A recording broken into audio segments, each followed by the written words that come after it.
Hello, welcome back to the channel. We are back in action. And boy, oh boy, do I have a story for you today. A remote situation taking place in a very remote area. And the situation in question is known as the Dudley debacle. And no, we're not talking about the guys that are sexually attracted to tables. We're actually talking about a wrestling show that took place in 2016 in Dudley, Georgia. The show in question was advertised as Legends Fest.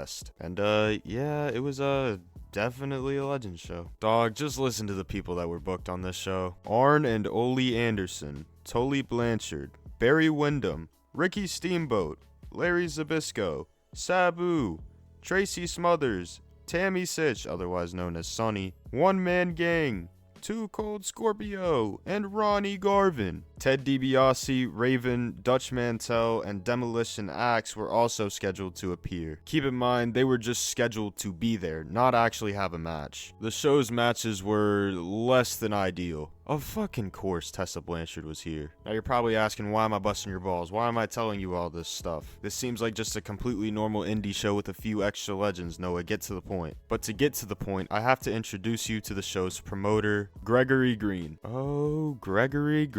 You see, Gregory had a problem. He didn't have the money to pay all these people that he had brought in. Now keep in mind, this show wasn't associated with any company, it was just Gregory Green bringing people in. And due to this, he had personally amassed dues of over $18,000. And he had no intention on paying anybody. On the day of the show, he showed up to the venue with about $500 to his name. Now, I was never good at math, but something isn't adding up here. He also had claimed to have made over $10,000 in ticket sales, which would equate to over 500 tickets being sold. Arn Anderson had enough fucking drawing power to make people pay $20 for this shit? Now, there's one slight problem. Only 75 people showed up. Now, Gregory had a small issue to begin with because the city in which he was running out of only had a population of 557 people, which basically means he was handicapped from the jump with the amount of tickets he probably would have been able to sell. So instead of using common sense and maybe canceling the show, he decided to run it anyway. He got himself into a lot of hot water. But before that, when asked about where he got the money for this show, he stated that he got it from sponsors. Now mind you, there isn't a single damn sponsor on that poster. Also, even more background, the show was originally supposed to take place in Dublin, Georgia. However, it was moved to the much smaller Dudley, Georgia, and his explanation for this reads, and I quote, "Due to overwhelming responses, we have found it would be necessary to hold Legends Fest in a more suitable location." Yes, because of how many responses you got, you had to move upwards from a bigger venue to a smaller one? That don't even make sense, shawty. Now, to anybody with common sense, you could see that he obviously didn't have enough resources to book the bigger venue. And do you want to know what venue he ended up settling on? An abandoned school, descriptively known as the Millville Alumni Association Complex. It was obvious that something was up because there weren't even signs advertising the show. All they had was that poster, and a handful of people that were advertised on the poster didn't even show up. It was clear that bad business was taking place. And now here's where it gets criminal. The show was getting closer and the talents still weren't paid. So around this time, the sheriff got involved and basically said if he didn't pay the talent, the show would be shut down. So in a panic, Green ended up writing a bunch of false checks, most in which were stolen from his own mother's checkbook. Ain't nothing like committing a crime and then throwing your own mother into it. Hell yeah, dude. But wait,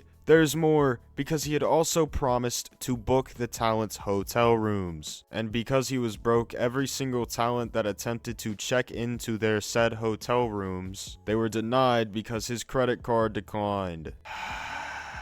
Nice. But wait, there's more.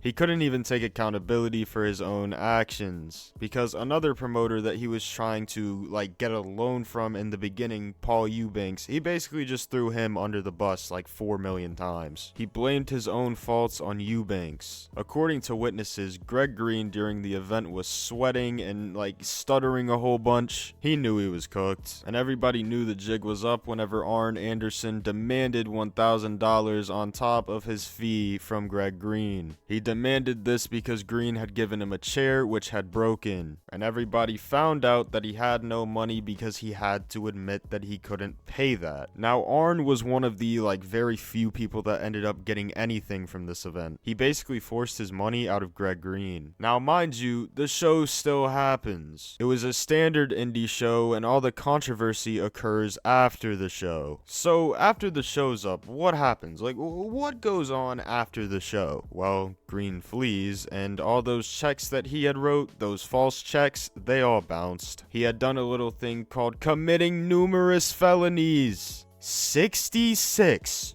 to be exact. I don't know about you, man, but that seems like quite a lot of felonies. He was later found and arrested in Virginia 2 weeks later. And somehow, some way, he managed to find enough money to bond himself out. Bond on a case with 66 felonies is crazy. Before he was arrested, he was found in a Virginia hospital as an S-word risk. However, he was medically cleared and was then arrested. Some of his felony charges included 23 counts of deposit account fraud, 15 counts of forgery, theft by deception, and making false statements. I would love to know what he ended up getting and what he ended up going to prison for, but I just can't find it. Searching through Lawrence County prison records, he's nowhere, dude. The only Greg Green I was able to find was somebody that was caught up in some coke trafficking. God bless his soul, but that's not who we're looking for, twin. If anybody knows or has information on that, I'd love to know. I just can't find it. And there's only one picture of the dude on the internet that I can find, and it's his mugshot. He was quite literally a random before this, so it makes you question how he got into contact with all these legends. To one wrestler booked on the show, Francisco Chiazzo, Green was just a mark that wanted to be in the same space as legends. Now, this story is fairly simple. It's an open shut case, and to be honest, I didn't even know this existed until yesterday when I read a comment on the Deep South video. I would love to be able to put the comment up here, but it disappeared. I swear there was one, but for some reason I can't find it. So in turn, I ask you this, class, what did we learn today? There's a life lesson to come with this.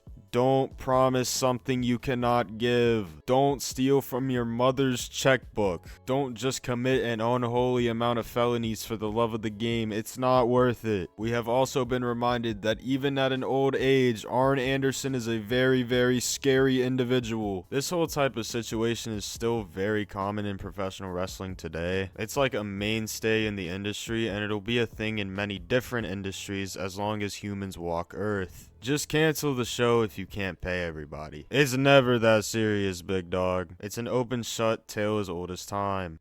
Anyways, that's gonna be all for me. I appreciate you guys for taking time out of your day to watch this video. If you enjoyed it and if I earned it, I would appreciate if you liked the video as well as subscribe to the channel. I would also appreciate if you joined the Discord server as well as followed me on Twitter. All the cool folks hang in the Discord server, so you should come be cool. And as always, if you guys have any suggestions for videos I should cover in the future, you can leave them down below. We trying to run through these videos like white girls with white claws at college parties. Anyways, that's gonna be all for me. I appreciate you guys for watching the video again. Y'all stay safe. God bless.